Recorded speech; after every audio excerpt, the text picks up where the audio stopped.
Yo, what it do, what it do, what it do? YouTube. Welcome back. Welcome back. Welcome back. Today we have another SCP. No, is that what this video is? Yeah. Let me see. I gotta make sure. Yes. Today we do have another SCP. SCP-2329. But nobody's home. Says here that your power is invisibility. Yep, that's me. That's actually incredible. That we could definitely use that for like some intel or something, man. Well, like, thing is, I have to do a backflip to activate it. Then just do a backflip. I can't do a backflip.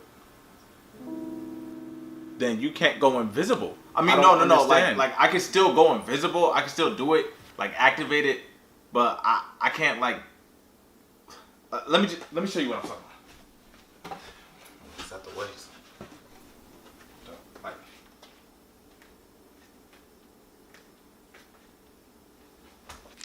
Damn! Oh! Where you at? Where you at? Oh! No! He bleeding! Somebody call 911! Before we get into this, I just want to say thank you for being here. I appreciate y'all.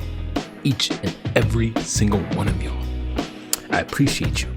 Thank you for being here. Alright, so without further ado, SCP-2329, but nobody's home. Let's get into it.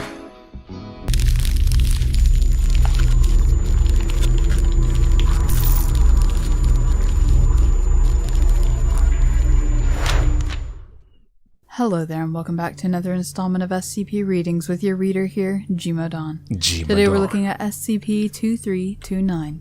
SCP-2329 is a 6-story, 60-room apartment building that was secured by the Foundation in 1908. It's an apartment. See Addendum 2329-B for more information on the circumstances surrounding initial containment. It has been kept up to code with all the necessary functionality required by local government since that point, but has not been altered in any other way. On both a structural and a visual level, SCP-2329 closely resembles the buildings surrounding it, and individuals are able to enter and exit it on their own free will. Once inside SCP-2329, however,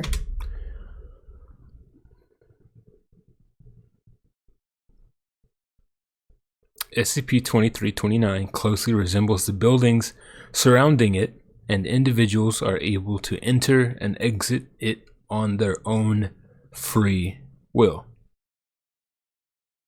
You can just go in and go out. So what makes this thing anomalous? they lose all ability to consciously perceive other sentient life, effectively rendering every other individual invisible to them. Similarly, humans outside of SCP-2329 will lose all ability to consciously perceive those inside SCP-2329, both by direct observation. So you lose your perception of reality? It messes with your mind. E.g. watching through a window, and indirect observation, e.g. monitoring a security camera. Some perceptions still exist at a subconscious level as individuals inside SCP-2329 will make an effort to avoid bumping into one another. This area of effect also extends to inanimate objects possessed by another individual, e.g. clothes, hand-carried objects. If an individual drops an object they were carrying, it will become perceivable by all other individuals, although it will not be perceived to have suddenly appeared, but rather that the observer simply had not paid attention to it before. It additionally extends to all sensory input, not just sight. Test subjects are unable to hear sounds caused by other subjects, cannot smell one another, and cannot feel one another even if forced into such close proximity that physical contact would be unavoidable. Apart from this effect, individuals inside SCP-2329 appear to retain complete free will and consciousness, to the point of being puzzled by the lack of other people. This is validated by letters recovered from tenants of SCP-2329 prior to Foundation intervention, many of which complain of the antisocial nature of their neighbors. The inability to observe all subjects within SCP-2329 has so far been an absolute rule.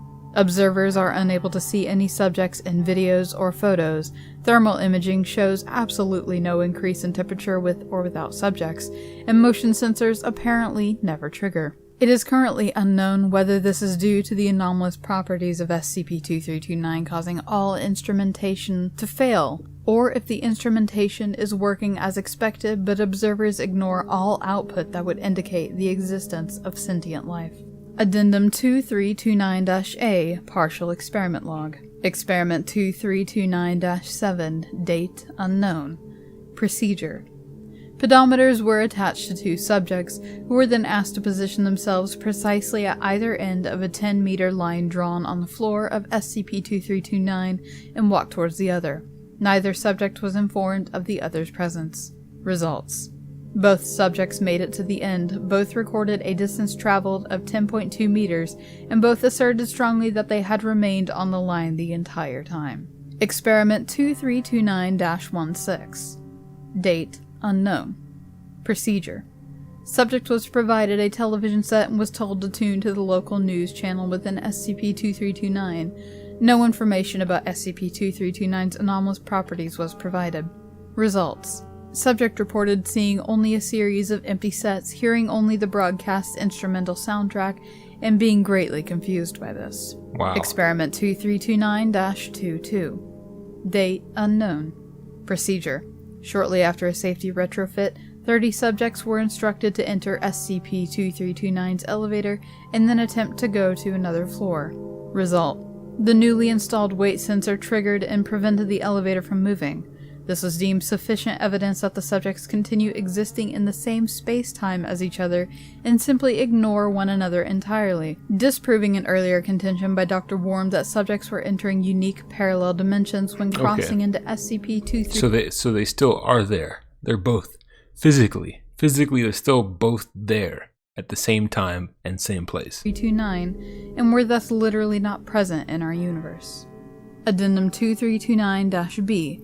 Post-mortem report on Arthur Morgan Zigman. The corpse of Arthur Morgan Zigman, age 53, was discovered in the hallway outside his room in SCP-2329 on August 21, 1908. An interview with the landlord of the building, who lives off-site and was entirely ignorant of the anomalous nature of SCP-2329, revealed that Zigman had filed numerous noise complaints about virtually every other tenant. The last such complaint had been filed approximately 2 years ago, and he had heard nothing from Zigman since. Based on written correspondence and interview with tenants, the date of Zigman's final complaint appears to be roughly 6 months before the start of SCP-2329's anomalous behavior. The Foundation became alerted after tenants became frustrated at the police's inexplicable refusal to investigate. Interviews indicated that the tenants became aware of the body at nearly the precise estimated time of death. Post-mortem investigation indicated that the first injury Zigman suffered was a broken hip, which could be correlated to an indentation in a nearby wall. It was concluded that Zigman was knocked over by one of the other tenants. The reason why he was unable to instinctively avoid this tenant is unknown. His other injuries indicate that he was struck about all points of his body, sustaining 22 broken bones along with dozens of contusions. The fact that these injuries occurred within rapid succession of each other around 7 p.m., approximately when the other tenants would be returning home from work, indicates he was likely stepped on repeatedly and with force by the heavy work boots worn by his neighbors. So they just blatantly killed this dude. Just by not becoming aware of him. Just ignoring him completely. Trampled this dude. From what I can gather, the anomalous effects of this building seem to have just started randomly after this man had been complaining of noise issues from his neighbors. So is it his ghost making it